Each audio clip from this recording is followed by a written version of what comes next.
Hi,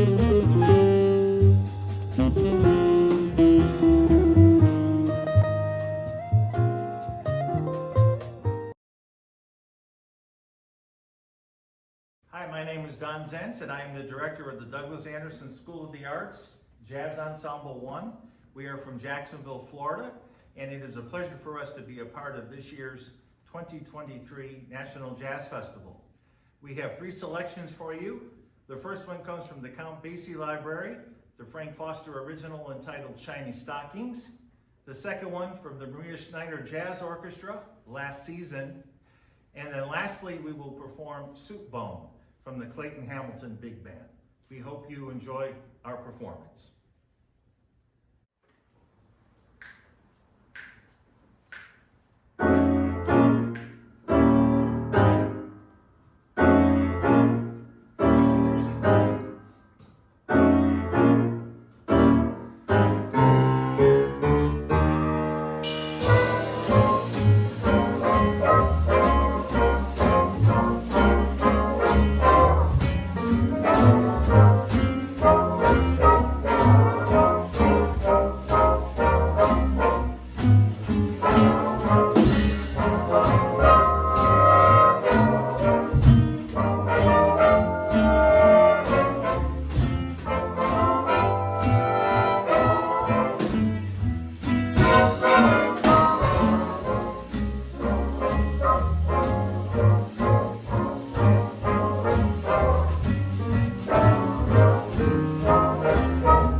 Hello, Douglas Anderson.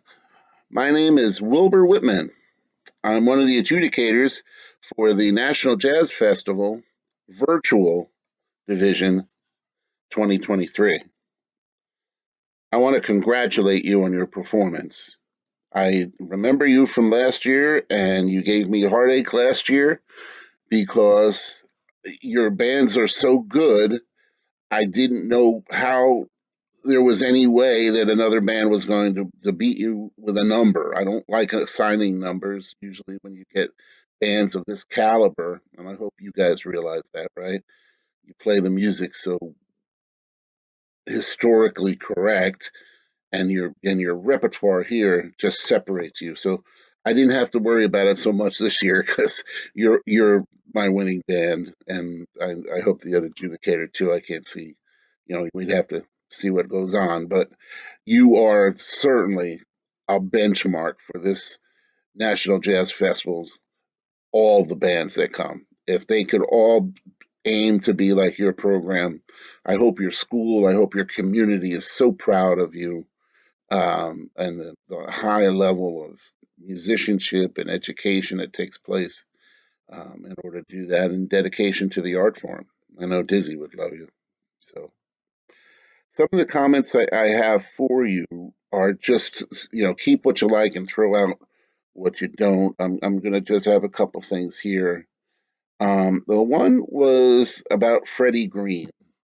And I don't want to seem like I'm picking on the guitar player because it wasn't. I will say that the dynamics of Shiny Stockings when you started it with the cup mute and the guitar should be the blend and balancing for that. And bass, right? The bass. The guitar should not basically be even amplified. It's not that, and if it is, it should be very low. Um, So I put a link in there about different things about the Freddie Green style that I even studied as a trumpet player just to make sure I know. But my buddy Vinny Correo, if you send me an email, I'll send you some video of him playing. Um, and he talks about going on the guitar. So it's a strum, strum, strum, but he does strum, strum, strum, strum up onto the fretboard a little bit on because the strong beats went for guitar and the Freddie Green are 1 and 3. And it's like for dancers, that's the strong. They're prepping their beats to dance to, and that's what Freddie. If you go and you hear the things, multiple videos, they talk about that. So the 1 and 3 is important as we know, jazz 2 and 4 clap on. But there's things in there, and that third, so that 2 and 4, Vinny likes it because it gives it a lighter timbre when you're up higher on there for that. So you might experiment with that. I had a couple things with that, and just be careful dynamically. The dynamics of Shiny Stocking, which you were roaring on and swung on, and everything was great. Drummer, I think you could do even more. Butch Miles, I played with Butch Miles that chart, and from the Basie band, and he would kick it more. When it's loud, it's powerfully loud, and the volume is more dynamic contrast it supports that more dynamic contrast in the trumpets when they hit their notes on those. Let's see what else I got on here for you. But intonation wise, we're not in the same room. You have a very good recording of which I'm listening to that. But if I had to pick, I think it would be the bones, and then the trumpets when they're in that when they're honking on it for that kind of thing. So, but I'd rather hear you up close and live. Your soloing is great. Giovanni is, back again. Didn't hear you in the trumpet solo. Let's see your name on the list there, Giovanni. That would be nice again. But you sounded great on the Maria. That Maria Snyder thing is just terrific. On that. I think I talk to about the 2 5s in shiny stocking on the solos. That would be something too to check with you guys. Uh, trumpet solo. Let me see what I got here. Yeah, there's that the three turnarounds at the end. Just so we're clear on this, it's a very famous piece. It's like In the Mood. It's that famous. So if when you mess around with the trumpet solo on In the Mood, people go, "That's not In the Mood." So the trumpet solo, and there's a number of players that played. I like Clark Terry's, and Snooky's played it too. There's a number of them that have done it. Anyway, the most of the time, and there's it's so famous they've transcribed the solos, right, for you. You don't even have to transcribe them yourself. But there's a sequence there of C minor 7 to F, D minor to G, and then the E minor to the A. You were playing the sequence, but you never reached the E to the A, and you kind of floundered there. I thought for a second, and all you had to do is just, as we say, it's just play. It's by step. The turnarounds is play that, and then you played a great turnaround to get back to the C minor of it. So you'll see that on there in my suggestions with that. All right. Well, not much to say when you guys do all your homework, right? But it's a good talking to you about on those level of things instead of me just talking about what a turnaround is, and all those other things we were higher level things to talk about because you're a great teacher, and I realize you guys are at an academy, they're a music academy, but you're doing your jobs and you're perpetuating your art form, which I'm very proud of you for. Best wishes. Hope to see you in Philadelphia one day. Thanks for being part of the National Jazz Festival.